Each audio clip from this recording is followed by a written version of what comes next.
지금부터 정보통신기사 2025년 필기시험 CBT 신규 출제 문제 풀이를 진행하겠습니다. 1번 다음 중 강전류 전선은 얼마 이상의 전력을 송전하거나 배전하는 전선을 말하는가?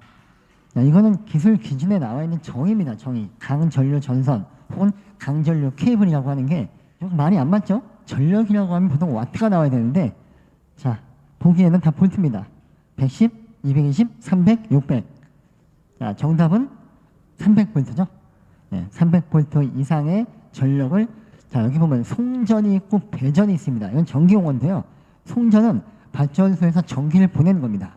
배전은 이 근처에서 변압을 통해서 이 수용과 일로 분배하는 겁니다. 그래서 그때 쓰이는 전선을 강전류 전선, 300볼트 이상의 전선을 그렇게 말합니다.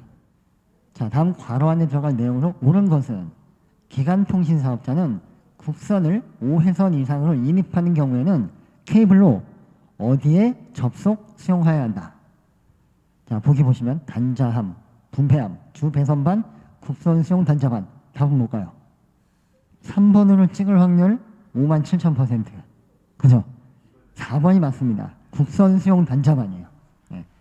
기간통신 사업자는, 자, 국선이 뭐였죠? 전화국에서 오는 선입니다. 그 선이 5회선 이상이 되면 어디? 국선 수용 단자반에다가 수용 접속해야 한다.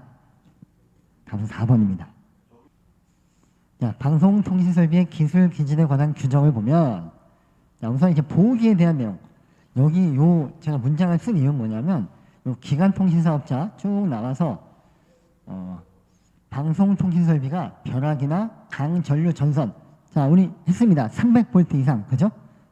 이걸로 인해서 이용자 방송통신설비, 우리 이방통이라고 했습니다.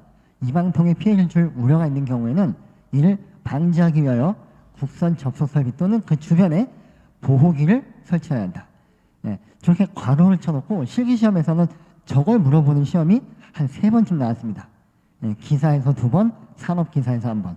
그래서 빨간색으로 해놓은 거고요. 다음, 이게 기술 기준에 있는 겁니다. 기간통신사업자는 국선을 5회선 이상으로 인입하는 경우, 자, 국선 수용 단자반에 접속 수용하여야 한다. 다음, 기간통신사업자는 국선 등 5개 회선을 어디로 인입한다? 지하로 인입해야 됩니다. 다만 같은 구내에 5회선 미만의 국선을 인입하는 경우에는 그렇지 않다. 기간통신사업자는 건축주 등이 분계점과 사업자가 이용하는 인입 매놀, 핸드홀 또는 인입주까지 지하 인입 배관을 설치한 경우에는 당연히 지하로 인입해야죠. 그죠? 이런 거 다 설치했는데 지상으로 가면 안 되는 거죠. 요걸 보기를 살짝 바꿔서 헷갈리게 만듭니다. 속으시면 안 되고요. 자, 어떤 통신 시스템에서 40개의 중계선이 사용되고 있다. 이 중계선이 8어랑의 호량으로 운용되고 있을 때 해당 통신 시스템의 트래픽 효율은 얼마인가? 자, 1어랑이란 말은 제가 이걸 좀 이상한 용어로 했죠. 한 시간 2어랑, 그죠? 1시간 동안 그 국선을 점유하고 있으면 그게 1어랑이에요. 그러면 여기 40개의 중계선이 있는데 40개가 있단 말이에요. 얘네가 1시간 동안 이걸 다 점유하고 있으면 40어랑이 되는 거죠. 근데 지금 어때요? 이 중계선이 8어랑의 호량으로 운영되고 있다. 그러면 40개 중에 8개니까, 자, 효율은 곱하기 100을 하면 20%가 되겠네요. 이 숫자를 조금 바꾸기도 합니다. 제가 이제 CBT를 하도 많이 보니까 이제 이렇게 들어가는 숫자들이 막 바뀌어요. 그 유닛 1, 2, 3, 4 이렇게 4개 들어가는 게 있거든요. 그게 옛날에 0.9, 0.9, 0.8 막 이랬는데 그게 0.4, 0.2 막 이렇게 뒤바뀝니다. 그래서 숫자 안에 이런 거 막 바꿔서 낼 수 있으니까 저 20%를 그냥 외우시면 안 되고 이 어랑의 개념을 완벽하게 이해하시고 거기서 몇 개가 사용되느냐. 예를 들어 40개 중에 10개가 사용된다라고 하면 25%가 되겠죠? 이렇게 답을 구하시면 되겠습니다. 6번, 클라우드 컴퓨팅 서비스에서 이용자의 동의 없이 개인 정보를 이용했을 경우 해당하는 법적 제재는 어느 것인가? 자, 어떤 걸까요? 상식적으로. 일단 개인정보를 건드린 놈은 가장 세게 처벌합니다. 5년 이하의 징역이나 5천만 원 이하의 벌금입니다. 그럼 제가 질문 하나 드릴게요. 돌아가신 할아버지의 이름을 갖고 어떤 음란 사이트에 가입을 했어요. 그럼 그거는 개인정보보호법 위반일까요? 아닐까요? 할아버지의 그 주민번호를 이용을 했어요. 맞습니다. 개인정보의 정의가 살아있는 개인의 정보예요. 그래서 그 개인정보보호법엔 안 걸리지만 정보통신망법에 걸립니다. 그 안에 도용, 위조, 날조 이런 거에서 처벌을 받지 개인정보보호법에 의해서 처벌을 받지 않습니다.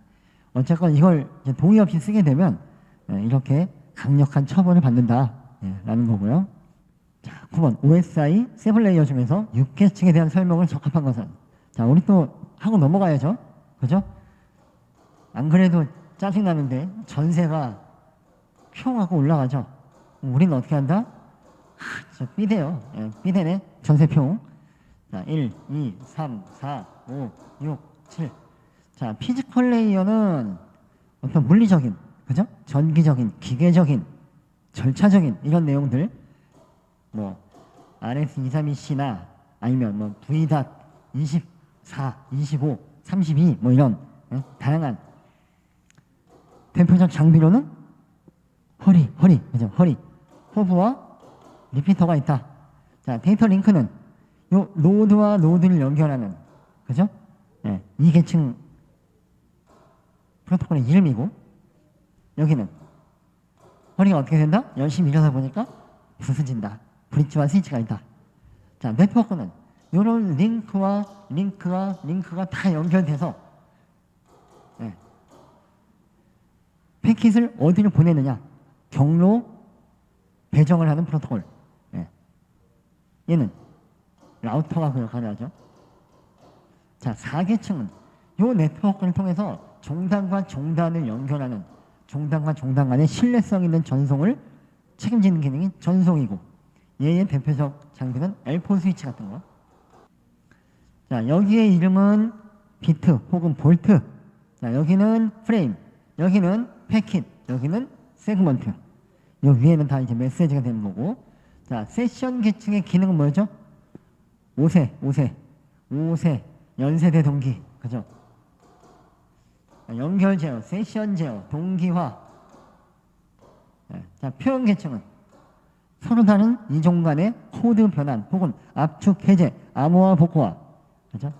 자, 코드 변환, 암호화 복호화, 압축 해제. 자, 지금 이렇게 쓰는 게 이게 실기시험 문제입니다. 6계층의 기능을 쓰시오. 그러면 코드 변환, 암호화 복호화, 압축 해제. 자, 5가지 나오죠. 자, 응용 계층은 두 개 서로 다른 이종 간의 애플리케이션을 맞춰주는 거. 그 수단으로 4계층의 포트를 이용해서 프로세스를 연결해 주는 거고, 이게 이제 사용자가 직접 쓰는 응용 계층 프로토콜로서, 자, HTTP도 있고 FTP도 있고 또 텔넷도 있고 SSH도 있고 DHCP도 있고 또 뭐가 있을까요? 21, 22, 23, 25, SMTP, 또 POP3, MPP, 뭐 여기 말로 하면 뭐예요, 그죠? 이런 것들이 응용계층 프로토콜이다. 6계층은 요게 이제 답이 되겠죠? 답은 2번이죠. 다음, 입력 SNR이 20이고 잡음 지수가 1.25일 때 출력 SNR의 값은 얼마인가? SNR은 일단 써볼까요? SNR이 뭐냐? S와 N의 값이죠? B입니다, B. 그런데 입력이 붙으니까 여기 IN이 붙는 걸 in. 그리고 출력 SNR. 출력은 SNR out이겠죠? 얘는 S out, N out. 근데 뭐 요거까지 알 필요는 없고 일단 요것만 일단 보는 거예요. 잡음 지수는 뭐냐? F는 SNR in, SNR out이에요. 그럼 SNR in이 얼마예요? 지금 20이고 아웃이 뭔지 물어보는 거예요. 그러면 잡음 지수는 1.25입니다. 그러면 이렇게 뒤바꿀 수 있죠? 네. SNR 아웃은 F분의 SNR 1이 되니까 F는 1.25분의 20. 답은 16이겠죠. 자, SNR 이 잡음 지수 다시 설명하면, 자, 이게 어떤 시스템이에요. 시스템 뭐냐면 입력이 있고 출력이 있는 거예요. 입력이 있고 출력이 있는데 여기 들어갈 때 SNR 값이 있는 거예요. 네. 근데 이걸 통과했더니 SNR 값이 이렇게 됐다더라. 네. 예를 들어 SNR이 뭐 20이라고 쳐요. 근데 여기 나올 때는 한 16 정도가 된 거예요. 네. SNR이 안 좋아진 겁니다. 그죠? 20에서 SNR은 높을수록 좋은 거예요. 신호대 잡음비 이건 높을수록 좋은 건데 여기는 20으로 들어갔는데 나올 때 16으로 나왔단 말이에요. 그럼 여기는 분명히 노이즈가 잡음이라는 게 있는데 이 F가 바로 입력되는 SNR 나누기 출력되는 SNR 아웃이라는 거예요. 네. 이렇게 쓰면 16분의 20이 되니까 1.25가 되는 거죠. 네. 모든 시스템은요 통과하면 SNR은 무조건 줄어든다고 보시면 돼요. 네. 자, 다음 중 지능형 검침 인프라인 AMI 주요 기술과 거리가 먼 것은? 자, 답이 뭘까요? 뭐 프로토콜 이름들 통신 기술 나오는데 AMI와 거리가 먼 것 잘 모르겠죠? PLC? 네. 답은 4번이에요. 얘가 관계가 없어요. 네. 그러면 AMI가 뭐냐?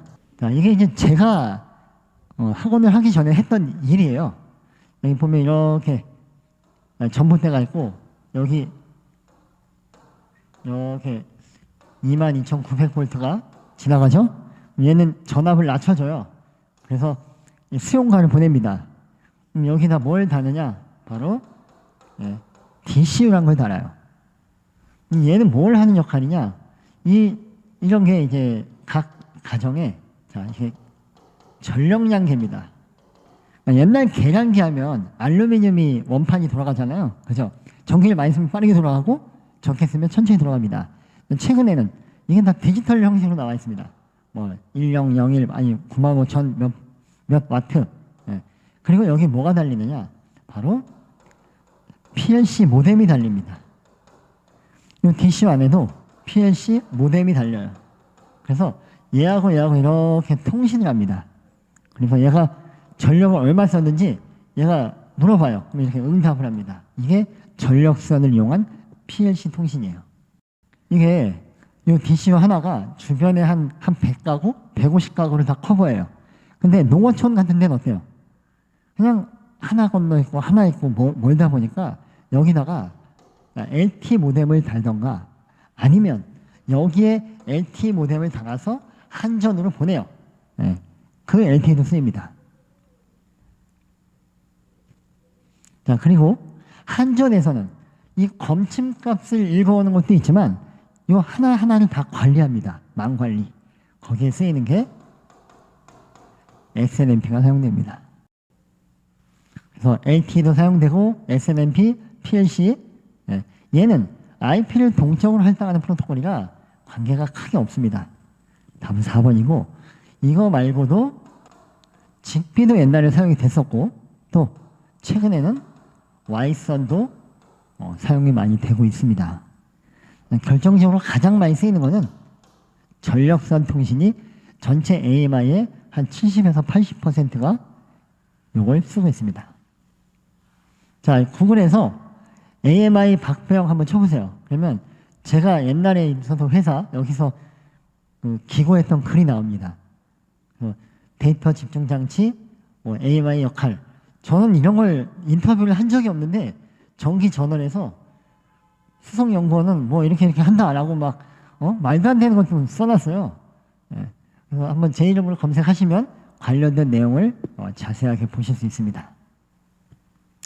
자, 여기까지 제가 복원한 신규 문제, 기출문제 풀이를 모두 마치겠습니다. 수고하셨습니다.